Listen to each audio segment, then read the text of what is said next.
दोस्तों नमस्कार। VK knowledge electrical में आप सभी का स्वागत है। दोस्तों राजस्थान विद्युत विभाग में भर्तियों को लेकर कल दिनांक 26 जून 2020 को बीओडी की मीटिंग थी, बोर्ड ऑफ डायरेक्टर्स की।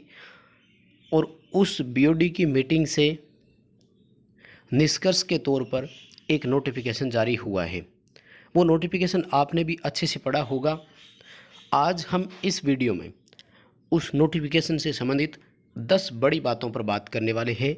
यानी यूँ कहें कि हम उसका मोटा मोटा निष्कर्ष निकाल रहे हैं कि उस नोटिफिकेशन का क्या तात्पर्य है, या 10 महत्वपूर्ण बिंदु उस नोटिफिकेशन के क्या है।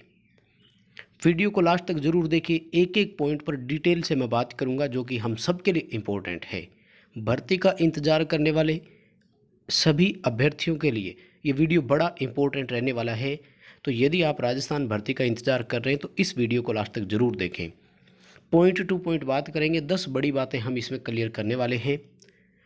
चलिए दोस्तों शुरू करेंगे। सबसे पहला जो पॉइंट नंबर 1 है ना, वो आयु सीमा को लेकर ही है। बहुत से कैंडिडेट ऐसे हैं जो ओवरेज होने वाले थे, तो उनके लिए ये अच्छी खबर है। आयु की जो ऊपरी सीमा यानी एज में जो अपर साइड की लिमिट थी वो 31 ईयर से लेकर के 40 वर्ष कर दी है। लास्ट टाइम यानी 2018 अगस्त में जो वैकेंसी थी, एग्ज़ाम हुए थे, उसमें जनरल के लिए 31 ईयर मैक्सिमम यानी अपर एज थी। इस बार उसको 40 वर्ष कर दिया है।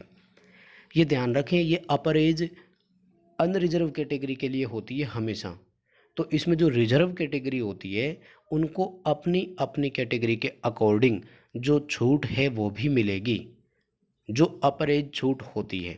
जैसे मान लीजिए कि एससी में, शेड्यूल कैटेगरी में आपको 5 वर्ष की छूट है, तो ऑटोमेटिक ही उनके लिए अपर एज जो है वो 45 ईयर हो गई है एक तरह से। तो सबसे बड़ी चीज़, बहुत मैं ये कहूँगा कि अच्छी खबर ही है एक तरह से। काफ़ी स्टूडेंट ऐसे थे जो 2018 में एलिजिबल थे लेकिन इस बार ओवरेज होने वाले थे, तो उनके लिए ये एक अच्छी खबर हो गई है। 31 से 40 वर्ष कर दिए। सेकंड जो इसका इम्पोर्टेंट पॉइंट है वो है कि सिलेबस और एग्ज़ाम पैटर्न। तो सिलेबस और एग्ज़ाम पैटर्न में कोई बदलाव नहीं है, और ये बात कर रहा हूँ मैं टेक्नीशियन के लिए। तो वही 150 प्रश्न आएंगे और वही 5 ऑप्शन रहेंगे सेम टू सेम। 150 प्रश्न और 5 ऑप्शन। इसमें भी कैसे कैसे थे, तो 100 क्वेश्चन ट्रेड थ्योरी के हैं और 50 question Rajasthan GK, math, science यानी नॉन टेक के हैं।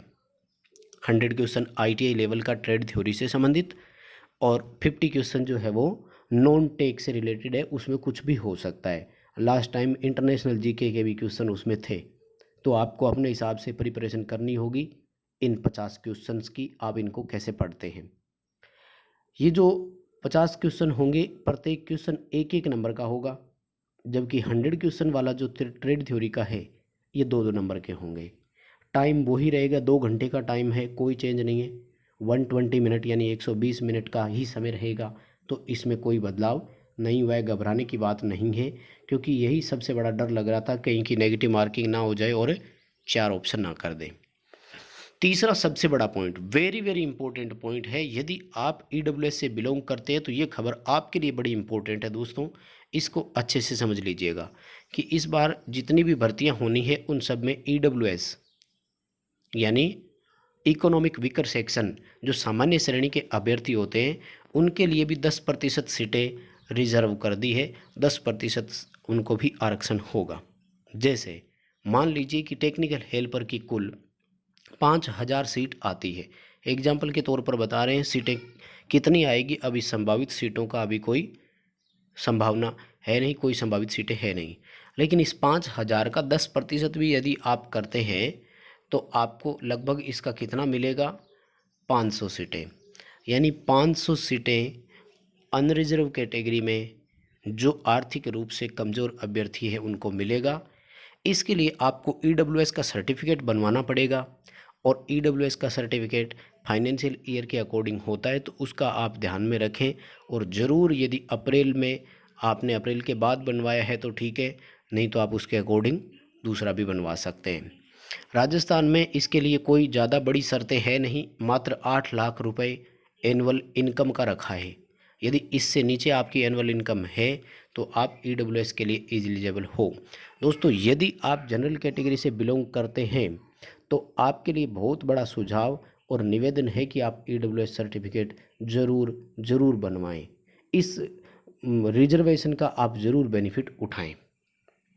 नेक्स्ट पॉइंट नंबर 4 जो है वो है महिलाओं के लिए।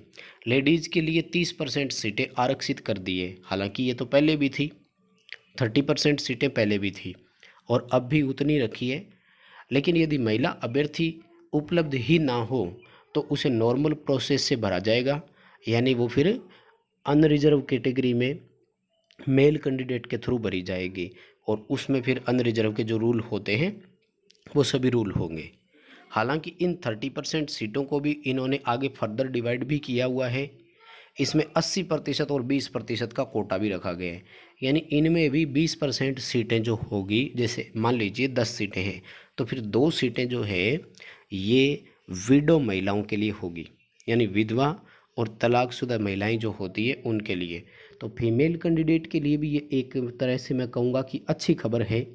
30% सीटें अलग ही रिजर्व हो जाना एक वैकेंसी में फीमेल के लिए बहुत अच्छी बात होती है। 5वां जो बड़ा पॉइंट है वो है जूनियर इंजीनियर के लिए। लगभग 6-7 वर्ष पहले यानी 2012 और 13 में जो जयंस की वैकेंसी आई थी वहाँ से डिप्लोमा वालों को इन्होंने जयन के लिए एलिजिबल नहीं माना था, यानी डिप्लोमा वालों को जयन के लिए शामिल नहीं किया था। उससे पहले करते आए थे लेकिन 2013 के बाद में इन्होंने बंद कर दिया था। तो अब ये फिर से स्टार्ट हो गया है, यानी जयन के लिए डिप्लोमा वाला फिर एलिजिबल हो गया एक तरह से।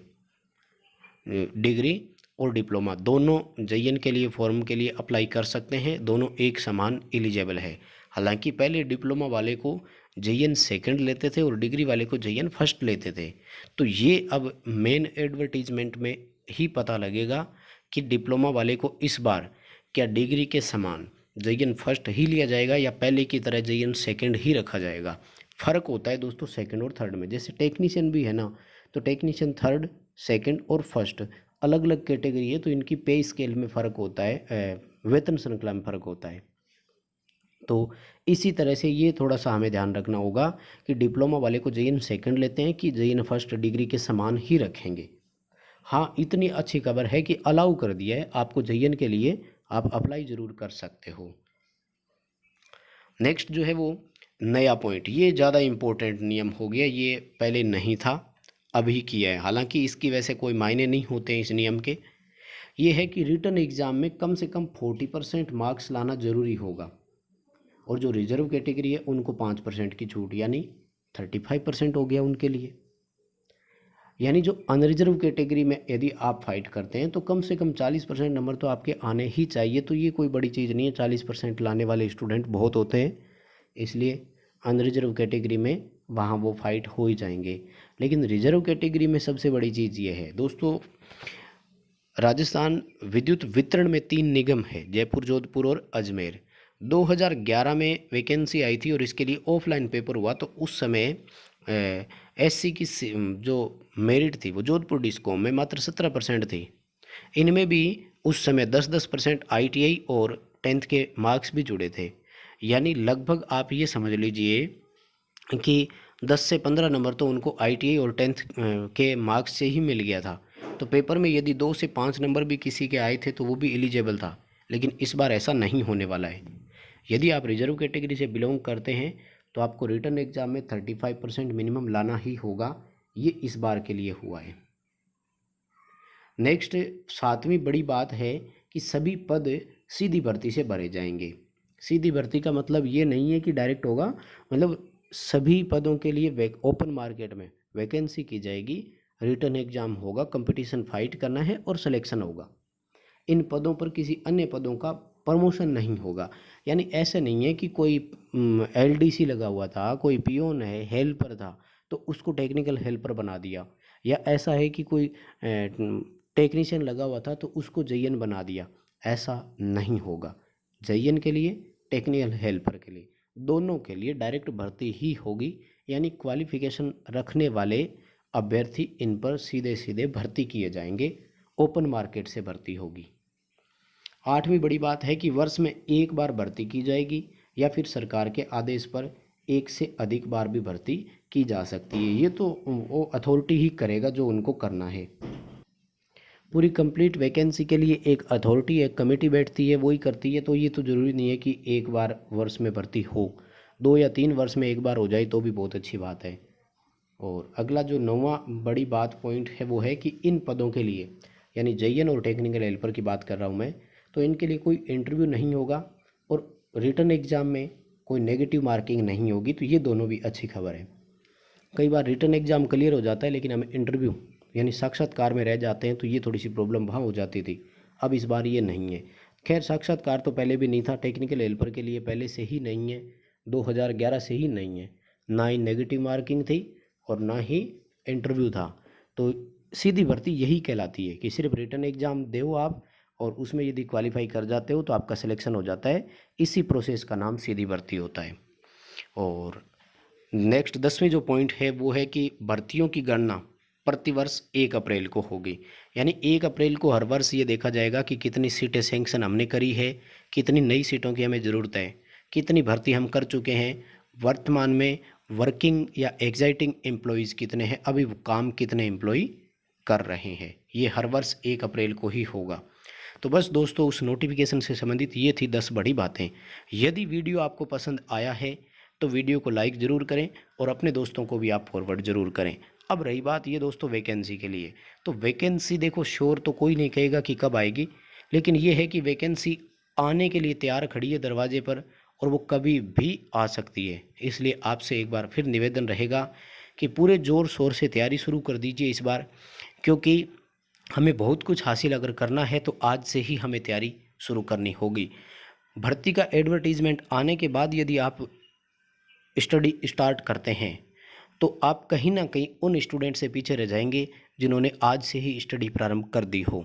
तो ये निवेदन मेरा आपसे ज़रूर रहेगा। भर्ती कभी भी आ सकती है और कुछ स्टूडेंट्स का मैंने ये भी देखा है कि इतने एक्साइट हो चुके हैं कि वो एक दूसरे को न्यूज़ तो शेयर कर रहे हैं। दोस्तों, भर्ती आने का मतलब ये नहीं है कि हमारा सिलेक्शन हो गया।